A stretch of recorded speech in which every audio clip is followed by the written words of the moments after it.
Bismillahirrahmanirrahim. Assalamualaikum warahmatullahi wabarakatuh.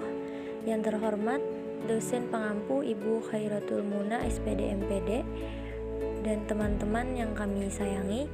Perkenalkan, kami dari kelompok 6B yang beranggotakan Fatia Nur Azizah, Nur Aina Faridah, dan Nopia Sari, saya sendiri. Di sini kami akan membahas tentang biokimia yang mencangkup klasifikasi dan sifat-sifat. Biokimia yang mencangkup klasifikasi dan sifat-sifatnya. Biokimia berasal dari dua kata, yaitu bio atau artinya kehidupan, dan kimia. Biokimia dapat diartikan sebagai ilmu yang membahas tentang dasar-dasar kimia dari kehidupan. Biokimia juga dapat diartikan sebagai ilmu yang membahas tentang zat-zat kimia penyusun tubuh makhluk hidup, serta reaksi-reaksi dan proses kimia yang berlangsung di dalam tubuh makhluk hidup. Karbohidrat adalah polihidroksi-aldehida dan polihidroksi-keton atau zat yang bila dihidrolisis akan menghasilkan derivat senyawa-senyawa tersebut. Suatu karbohidrat tergolong aldehida atau CHO jika oksigen karbonil berkaitan dengan suatu atom karbon terminal dan suatu keton C sama dengan O jika oksigen karbonil berikatan dengan suatu karbon internal. Klasifikasi karbohidrat. Karbohidrat dapat dikelompokkan menurut jumlah unit gula, ukuran dari rantai karbon, lokasi gugus karbonil, serta sterokimia. Berdasarkan jumlah unit gula dalam rantai, karbohidrat digolongkan menjadi 4 golongan utama, yaitu yang pertama monoksida terdiri atas 1 unit gula, disakarida terdiri atas 2 unit gula, oligosakarida terdiri atas 3-10 unit gula, kemudian polisakarida terdiri atas 10 unit gula. Protein. Kata protein berasal dari protos atau proteos yang berarti pertama atau utama. Protein merupakan komponen penting atau komponen utama sel hewan atau manusia. Oleh karena sel itu merupakan pembentuk tubuh kita, maka protein yang terdapat dalam makanan berfungsi sebagai zat utama dalam pembentukan dan pertumbuhan tubuh. Proses kimia dalam tubuh dapat berlangsung dengan baik karena adanya enzim, suatu protein yang berfungsi sebagai biokatalis. Kita memperoleh protein dari makanan yang berasal dari hewan atau tumbuhan. Protein yang berasal dari hewan disebut protein hewani, sedangkan yang berasal dari tumbuhan disebut protein nabati. Beberapa makanan sumber protein ialah daging, telur, susu, ikan, beras, kacang, kedelai, gandum, jagung, dan buah-buahan. Tumbuhan membentuk protein dari CO2, H2O, dan senyawa nitrogen. Hewan yang memakan tumbuhan mengubah protein nabati menjadi protein hewani. Di samping digunakan untuk pembentukan sel-sel tubuh, protein juga dapat digunakan sebagai sumber energi apabila tubuh kita kekurangan karbohidrat dan lemak.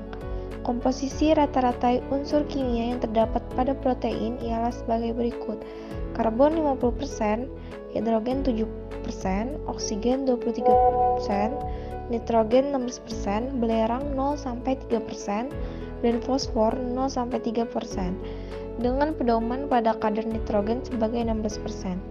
Dapat dilakukan penentuan kandungan protein dalam suatu bahan makanan. Hingga saat ini belum ada klasifikasi protein yang secara umum memuaskan. Klasifikasi protein. Hingga saat ini belum ada klasifikasi protein yang secara umum memuaskan. Klasifikasi protein yang menonjol didasarkan pada kelarutan, bentuk keseluruhan, dan peranan biologis. Klasifikasi protein berdasarkan daya kelarutannya.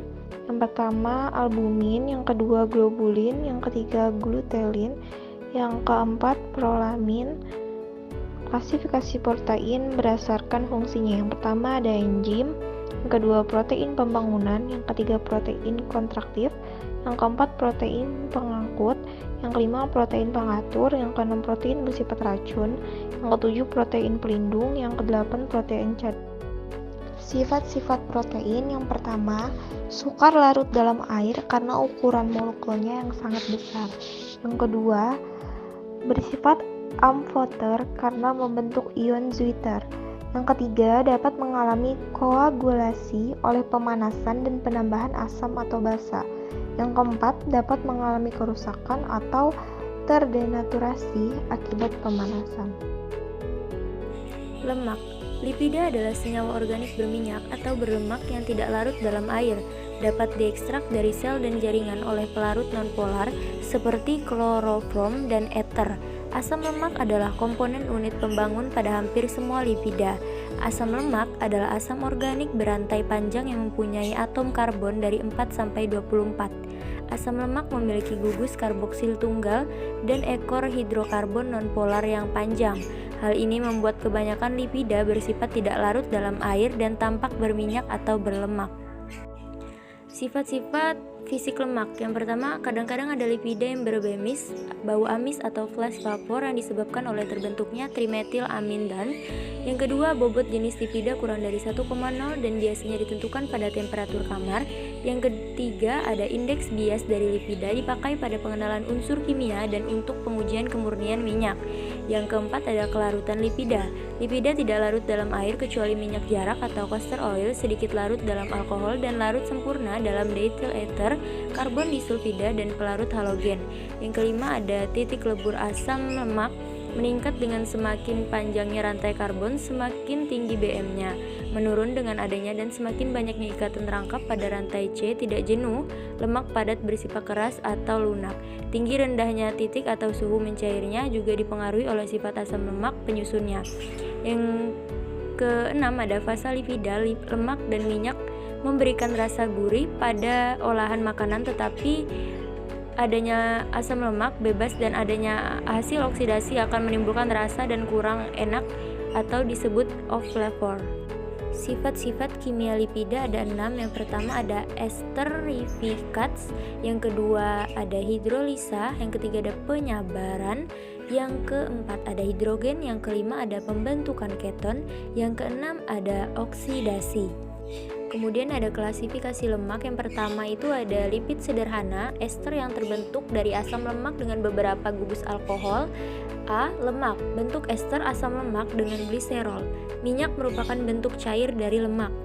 B. Lilin, bentuk ester asam lemak yang memiliki berat molekul besar dengan bentuk alkohol monohidrat. Yang kedua ada lipid kompleks, ester yang terbentuk dari asam lemak yang mengandung gugus lain yang terisi pada gugus alkohol atau asam lemak. A. Fosfolipid, lipid yang mengandung residu asam fosfat. Molekul ini mengandung basa nitrogen dan substituen lainnya. Misalnya, gliserofosfolipid memiliki gugus alkohol berupa gliserol dan sphingofosfolipid memiliki gugus alkohol berupa sphingosin. B. Glikolipid, glikosphingolipid, lipid yang mengandung asam lemak, sphingosin dan karbohidrat. C. Lipid kompleks lainnya, misalnya sulfolipid, aminolipid dan lipoprotein. Yang ketiga, lipid prekursor dan derivat. Contoh lipid kategori ini adalah asam lemak, gliserol, steroid, aldehid lemak, ketos bodies, lipid yang terlarut pada vitamin dan hormon. Materi selanjutnya adalah asam nukleat. Asam nukleat adalah biopolimer yang berbobot molekul tinggi dengan unit monomernya mononukleotida. Asam nukleat terdapat pada semua sel hidup dan bertugas untuk menyimpan dan mentransfer genetik, kemudian menerjemahkan informasi ini secara tepat untuk mensintetis protein yang khas bagi masing-masing sel. Asam nukleat, jika unit-unit pembangunannya deoksiribonukleotida, disebut asam deoksiribonukleotida atau DNA, dan jika terdiri dari unit-unit ribonukleotida disebut asam ribonukleotida atau RNA. Selanjutnya adalah sintesis protein. Protein merupakan salah satu unsur yang tak boleh alpa dalam daftar nutrisi yang manusia konsumsi sehari-hari. Hal ini terkait dengan peranan protein yang secara signifikan ikut membangun tubuh secara menyeluruh. Protein sendiri merupakan unsur kedua terbesar setelah cairan yang ada pada tubuh manusia. Ia ada di setiap sel dan jaringan. Molekul-molekul protein ini bekerja dengan unsur lain dan memastikan tubuh kita berjalan sebagaimana mestinya. Dalam menjalankan fungsi dan peranannya, senyawa protein melakukan beberapa aktivitas. Salah satu kegiatan penting tersebut dikenal dengan istilah sintesis protein. Tidak mudah memahami proses ini sebab memang ia merupakan rangkaian yang kompleks. Sekian presentasi dari kelompok kami. Mohon maaf apabila ada kesalahan kata dalam pengucapan. Wabillahi taufiq wal hidayah. Wassalamualaikum warahmatullahi wabarakatuh.